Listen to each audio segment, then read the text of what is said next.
ప్రార్థనకు సహాయకరంగా పరిశుద్ధ గ్రంథం బైబిల్ నుండి మార్చి చదువుకున్నాం.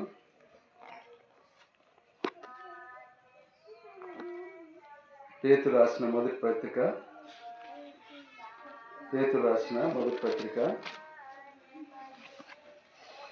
3వ అధ్యాయము 12వ వచనాన్ని అందరం కలిసి చదువుకున్నాం. పేతురు రాసిన మొదటి పత్రిక 3వ అధ్యాయము 12వ వచనాన్ని మనం అందరం కలిసి చదువుకున్నాం.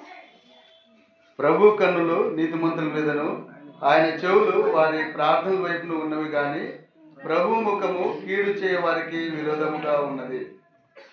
దేవుడు ఈ వాక్యాన్ని ఆశీర్వదించి వచ్చి మనందరి కొరకై పంచిపెట్టుగాక. అపోస్తలుడైన పౌలు పేతురు రాసిన మొదటి పత్రికలో ఇక్కడ వ్రాయబడిన మాట 12వ వచనంలో, ప్రభు కన్నులు నీతిమంతుల మీదను, ఆయన చెవులు వారి ప్రార్థనల వైపున ఉన్నవి కానీ ప్రభు ముఖము కీడు చేయ వారికి విరోధముగా ఉన్నదని దేవుని వాక్యం సెలవిస్తూ ఉంటున్నది. నీతిమంతుల మీదను ఆయన చెవులు వారి ప్రార్థనల వైపున ఉన్నవని దేవుని వాక్యం సెలవిస్తూ ఉంటున్నది. మనము మునుపు దేవుని అంగీకరించక మునుపు మన జీవితంలో మనము నీతిమంతులం కాదు, మనము అనీతిమంతులము. దేవుని వాక్యం సెలవిస్తూ ఉంటున్నది. చూడండి, రోమీయులకు రాసిన పత్రిక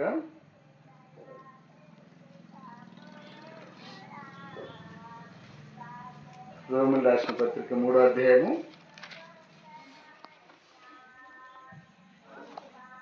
11వ వచనం. నీతిమంతుడు లేడు, ఒక్కడును లేడు, గ్రహించువాడెవడు లేడు, దేవుని వెతుకువాడు లేడు, అందరూ త్రోవ తప్పి ఏకముగా పనికిమాలిన వారేది, మేలు చేయవాడు లేడు, ఒక్కడేం లేడు. వారి గొంతుక తెరిచిన సమాధి, తమ నాలుకతో మోసం చేదురు, వారి పెదవుల కింద సర్ప విషం ఉన్నది, వారి నోటి నిండా శపించుటయు పగయు ఉన్నవి. ఇది మనుషుని యొక్క జీవితం. ఈ లోకంలో పుట్టిన ప్రతి మనుషుని యొక్క జీవితము ఈ రీతిగా ఉన్నదని దేవుడు సెలవిస్తూ ఉంటున్నాడు. నీతిమంతుడు ఒక్కడు లేడని భూమి మీద దేవుని వాక్యం సెలవిస్తుంటున్నది. అందరూ కూడా త్రోవ తప్పి ఏకముగా పనికి మాలిన వారేనని దేవుని వాక్యం సెలవిస్తుంటున్నది. ఒక్కడు కూడా లేడని దేవుని వాక్యం సెలవిస్తుంటున్నది.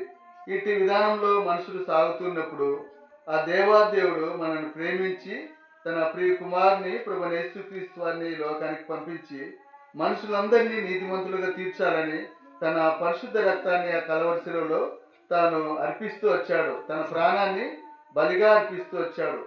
ఇదే రోమీయులకు రాసిన పత్రిక 3వ అధ్యాయము. మనము ఇటు నీతి లేని మనల్ని దేవుడు నీతిమంతులుగా తీరుస్తూ వచ్చాడు. 3వ అధ్యాయము 22వ వచనం. అది యేసుక్రీస్తునందలి విశ్వాసములందై నమ్ము వారందరికీ కలుగు దేవుని నీతి అయి ఉన్నది. 24వ వచనం. కాబట్టి నమ్మువారు ఆయన కృప చేతనే క్రీస్తు యేసునందలి విమోచనము ద్వారా ఉచితముగా నీతిమంతులని తీర్చబడుచున్నారు. ప్రభువైన యేసుక్రీస్తు వారిని మనం నమ్ముట ద్వారా ఆయన మరణించి సమాధి చేయబడి తిరిగి లేచాడని మనం నమ్ముట ద్వారా, మన కొరకు ఆయన ప్రాణం పెట్టాడని, మన కొరకు ఆయన రక్తం చిందించాడని మనము నమ్ముట ద్వారా ఉచితముగా మనము నీతిమంతులుగా తీర్చబడుతూ వచ్చాము. నీతిమంతుల యొక్క జాబితాలో మనమందరము చేర్చబడుతూ వచ్చాము. అనీతిమంతులైన మనల్ని ప్రభువైన యేసుక్రీస్తు వారు తన రక్తం ద్వారా ఆయన మనల్ని విమోచిస్తూ వచ్చాడు.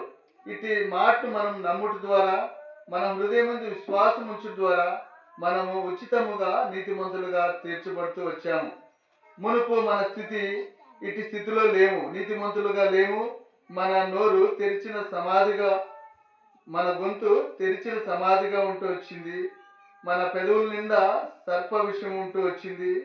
మన నోటి నిండా శపించుటయు పగయు ఉంటూ వచ్చింది. మనము మేలు చేయని వారంగా ఉంటూ వచ్చాము. అనీతిమంతులైన మనము ఇట్టి స్థితిలో ఉంటూ వచ్చాము.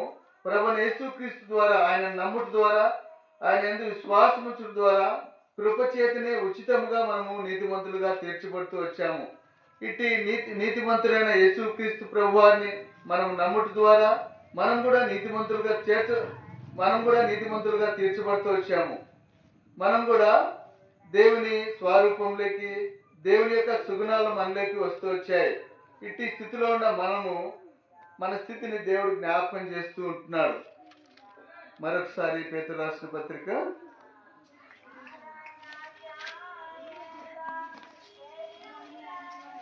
ప్రభువైన యేసుక్రీస్తు వారు మనుషుని నీతిమంతులుగా తీర్చబడిన తర్వాత ఆ నీతిమంతులు వారు ప్రార్థించినప్పుడు దేవుడు ఆయన చెవులు వారి ప్రార్థన వైపు ఉంటాయని, ప్రభు యొక్క కన్నులు ఆ నీతిమంతుల మీద ఉంటాయని దేవుడు జ్ఞాపకం చేస్తూ ఉంటున్నాడు. మనము నీతిమంతులుగా తీర్చబడిన మన మీద మన ప్రార్థన వైపు ఆయన చెవులు ఉంటున్నాయి. ఇక్కడ మన జీవితంలో నీతిమంతులుగా తీర్చబడిన మనంలో ఉండాల్సిన సుగుణాలను దేవుడు జ్ఞాపకం చేస్తూ ఉంటున్నాడు. 10వ వచనం చదవనా? 1 పేతురు 3వ అధ్యాయము. జీవమును ప్రేమించి మంచి దినములు చూడగోడు వారు చెడ్డదాన్ని పలకకుండా తన నాలుకను, కపటపు మాట చెప్పకుండా తన పెదవులను కాచుకొనవలెను. అతడు కీడు నుండి తొలగి మేలు చేయవలను, సమాధానమును వెతికి దాన్ని వెంటాడవలను. దేవుడు జ్ఞాపకం చేస్తూ ఉంటున్నాడు. నీతిమంతులుగా తీర్చబడిన మనము తిరిగి ఈ మాటలు జ్ఞాపకం చేస్తూ ఉంటున్నాడు. అనీతిమంతులైన వారి జీవితాల్లో వారు చెడ్డ మాటలు పలికేవారుగా ఉంటున్నారు. వారి జీవితంలో సమాధానం లేదు. అంతేకాకుండా వారు మేలు చేసేవారు కాదు, కీడు చేసేవారుగా ఉంటున్నారు. అట్టి వారిని దేవుడు తన కృప చేతనే విమోచిస్తూ వచ్చాడు. తను నీతిమంతులుగా తీరుస్తూ వచ్చాడు. మనందరినీ నీతిమంతులుగా తీరుస్తూ వచ్చాడు. మనము నీతిమంతులుగా కొనసాగలేకుంటూ ఉంటున్నామని దేవుడు జ్ఞాపకం చేస్తూ ఉంటున్నాడు. తిరిగి మన జీవితంలో చెడ్డ మాటలు పలుకుతూ ఉంటున్నాం. మన జీవితంలో సమాధానం లేదు. అంతేకాకుండా మనము మేలు చేసేవారంగా లేవని దేవుడు జ్ఞాపకం చేస్తూ ఉంటున్నాడు. మన జీవితంలో మేలు చేసేవారంగా ఉండాలని, సమాధానాన్ని వెతికి వెంటాడే వారంగా ఉండాలని, అంతేకాకుండా మన జీవితంలో కపటపు మాటలు, మన జీవితంలో చెడ్డ మాటలు పలుకోకుండా ఉండాలని దేవుడు జ్ఞాపకం చేస్తూ ఉంటున్నాడు. జీవమును ప్రేమించి మంచి దినములు చూడగోరు వారు. యేసుక్రీస్తు వారిని ఎవరైతే జీవం అనగా ప్రభువైన యేసుక్రీస్తు వారు ఆయనను ప్రేమించి మన జీవితంలో మంచి దినాలు మనం చూడాలంటే ఈ లోకంలో మనము చెడ్డదాన్ని పలకుండా మన నాలుకను కాపాడుకోవాలి. అంతేకాకుండా కపటపు మాటలు చెప్పకుండా తన పెదవులను కాచుకొనవలెను. అంతేకాకుండా అతడు కీడు నుండి తొలగి మేలు చేయాలని దేవుడు జ్ఞాపకం చేస్తూ ఉంటున్నాడు. మన ప్రభు మేలు చేసేవాడు, మన ప్రభు సమాధానకర్త, మన ప్రభు ఆయన సమాధానానికి కర్త అయి ఉంటున్నాడు. కనుక నేను మనం సమాధానాన్ని వెతికి వెంటాడే వారంగా ఉండాలి. అంతేకాకుండా మనం మేలు చేసినప్పుడు, కీడు చేయకుండా మేలు చేసినప్పుడు దేవుడు మన ప్రార్థన ఆలకించేవాడుగా, అంగీకరించేవాడుగా, ఆయన కన్నులు నీతిమంతుల మీదను, ఆయన చెవులు వారి ప్రార్థనల వైపు ఉండవని దేవుడు జ్ఞాపకం చేస్తూ ఉంటున్నాడు. మన జీవితంలో మనము చెడ్డదాన్ని పలకూడదని, మన కపటపు మాటలు చెప్పకూడదని, కీడు నుండి తొలగాలని, సమాధానాన్ని వెతికి వెంటాడాలని దేవుడు జ్ఞాపకం చేస్తూ ఉంటున్నారు. దేవుడు మనల్ని సమాధానపరుస్తూ వచ్చాడు తండ్రితో. తిరిగి మానవుడు ప్రభు అయిన యేసుక్రీస్తుని అంగీకరించిన తర్వాత కూడా తిరిగి మానవుడు మన యొక్క జీవితంలో ప్రవేశిస్తూ వచ్చాయి. కనుక వీటిని తొలగించుకొని మనము సంపూర్ణంగా దేవుని వైపు మన కళ్ళెత్తినప్పుడు దేవుడు మన ప్రార్థన అంగీకరించేవాడుగా ఉంటున్నాడు. ఇక్కడ యోనా గ్రంథం చూడండి. యోనా గ్రంథం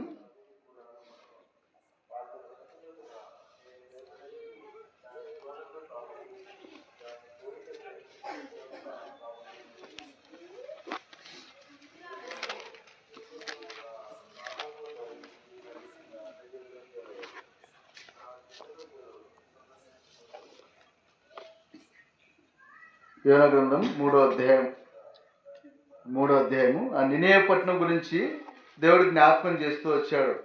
యోనాను అక్కడ నినేవె పట్టణాన్ని 1వ వచనం రాయబడింది. యెహోవాకు అమిత్తయి కుమారుడైన యోనాకు ప్రత్యక్షమై ఇలాగ సెలవిచ్చును, నినేవె పట్టణస్థుల దోషం నా దృష్టికి ఘోరమైన గనుక నీవు లేచి నినేవె మహాపట్నం పోయి దానికి దుర్గతి కలుగునని ప్రకటించమని దేవుడు జ్ఞాపకం చేస్తూ వచ్చాడు.